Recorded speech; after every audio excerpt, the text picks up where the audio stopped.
এই দুইটার উপর আমল করেন, 40 দিন আমল করুন। প্রেসক্রিপশন করছি মাত্র 40 দিন। যদি 40 দিন আমল করার পরে যুব সমাজ এখান থেকে বের না হতে পারে, তারপরে আমার সাথে যোগাযোগ করুন। আমার কথা বলেন যে ভাই আপনার কথা কাজ হয় না, এটা বলে দেখেন। লক্ষ লক্ষ যুবকের জীবন এভাবে চেঞ্জ হয়েছে, লক্ষ লক্ষ, একটা দুটো। ইনশাল্লাহ আপনারটাও হবে। প্রিয় যুবক ভাই, আপনার সলিউশন এই বেকারত্ব, মাদক, মেয়ের প্রতি আসক্তি, হ্যাঁ, হতাশা, চাকরি না পাওয়া, এই যে ব্যাপারগুলো, পারিবারিক চাপ, হ্যাঁ, তারপরে আপনি মাঝে মাঝে হয়তো একটু এগ্রেসিভলি একটু গুন্ডাগার্দি করছেন, নাউজুবিল্লাহ, এই যে প্রবলেমস গুলা, এগুলো সলভ আপনাকে দুটো জিনিস করবে। এক, আপনি জাস্ট 5টা ওয়াক্ত নামাজ জামাতে পড়ার চেষ্টা করুন। একটা 5 ওয়াক্ত মানে 5 ওয়াক্তই, মানে আপনাকে ফজরে উঠতে হবে, এশার নামাজও পড়তে হবে। ফজরে উঠতে হলে যদি আপনাকে সারা রাত জেগে থাকতে হয় তাহলে জেগে থাকবেন, যদি আর্লি ঘুমাতে হয় তাহলে আর্লি ঘুমাবেন। দুইটা সলিউশন। মানে এখন তো অনেকেই রাত চলে যায় 3টা, 3:30, 4টা পর্যন্ত জেগে থাকে, কারণ এখন তো দিন রাত হয়ে গেছে, রাত দিন হয়ে গেছে, তাই না? এটা ক্ষেত্র বিশেষে জায়েজ হতে পারে, কিন্তু সবসময় এটা করা যাবে। যেমন রমজান মাস, দেখা যায় রাতের বেলা অনেকে ইবাদত করে না, একবারে ফজরের নামাজ পড়ে হয়তো জিকির আজকার তেলাওয়াত করে মানুষ ঘুমায়, এটা আলাদা বিষয়, কিন্তু সারা জীবন তো এই কাজটা করা যাবে। তো আর্লি ঘুমানোর চেষ্টা করা ভালো। যদি না পড়েন, যদি আপনার রাত জাগতেই হয়, তাহলে ফজরের নামাজটা পড়ে অ্যাটলিস্ট, ঠিক আছে? 1 নাম্বার 5 ওয়াক্ত নামাজ জামাতে। যদি জামাত না পান বাসায়, যদি জামাত না পান তাহলে পরবর্তীতে কাউকে নিয়ে জামাত করে নিবেন।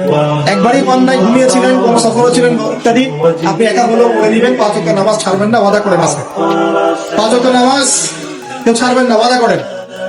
আল্লাহ পাক কবুল করুন, বলি আমিন।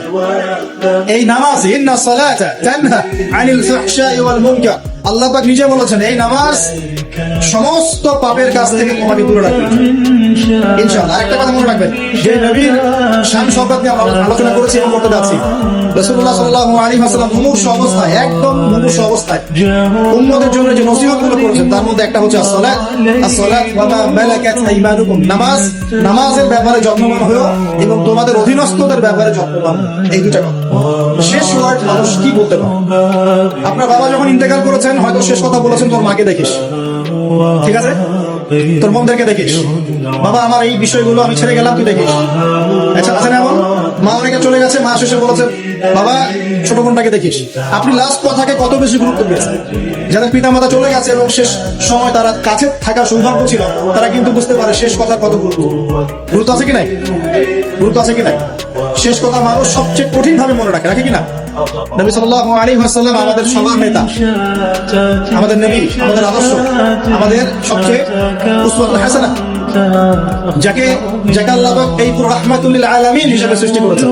উম্মতের সমস্ত কবিরা গুনাহগার মানুষের জন্য সুপারিশ করে আল্লাহর হুকুমে তাদেরকে জান্নাতে নিয়ে যাবেন ইনশাআল্লাহ।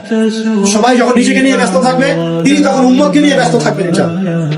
একটা হাদিসে তিনি উম্মতকে ভাইও বলে সম্বোধন করেছেন।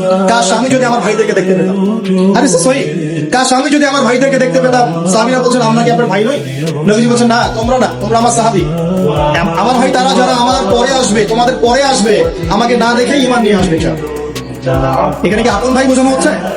সেটা বোঝানো হচ্ছে না, এখানে বোঝানো হচ্ছে কাছের, আমার আত্মার সাথে সম্পর্ক, আমাকে না দেখেই তারা আমার প্রতি বিশ্বাস করবে ইনশাআল্লাহ। বলে কি না?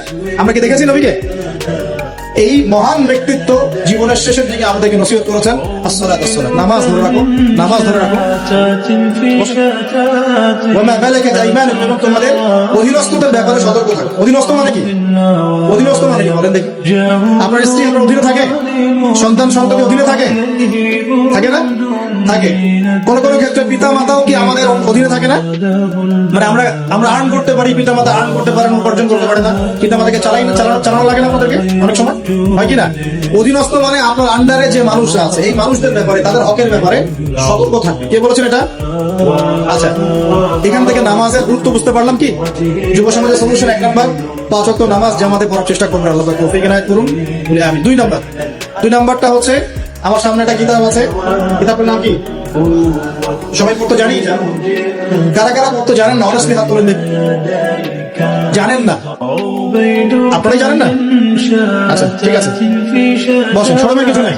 যারা জানেন না, ওয়াদা করেন যে আগামী রমজান মাসে, এই রমজান মাসের মধ্যেই কোরআন তেলাওয়াত করা শিখব। বাঙালি একটা আবেগী জাতি, বলি ইস্যু পাগল মাঝে মাঝে ট্রল করে আর মাঝে মাঝে আবেগে বাসে। আমাকে বলেন দেখি, আল কোরআনের আলো ঘরে ঘরে জ্বালো, এই স্লোগান তুললেই বাংলার জমিনে একদম ইসলাম কায়েম হয়ে যাবে? কখন ইসলাম কায়েম হবে? যখন আল কোরআনের আলো ঘরে ঘরে জ্বলবে। কখন? যখন প্রত্যেকটা ঘরে ঘরে একটা করে কোরআনওয়ালা মানুষ থাকবে। প্রত্যেক ঘরে ঘরে কি একটা করে হাফেজ আছে? তৈরি করার চ্যালেঞ্জ গ্রহণ করতে হবে। বাংলার প্রতি ঘরে ঘরে একটা করে হাফেজ তৈরি হবে। এটা করলে কি আপনাকে সরকার বাধা দিবে? আপনার নিয়াত করে যদি আপনি সন্তানকে হাফেজ করেন, কেউ বাধা দিবে? কেউ চাপ দিবে? আমরা তো চতুর মুসলিম। কেমন চতুর মুসলিম?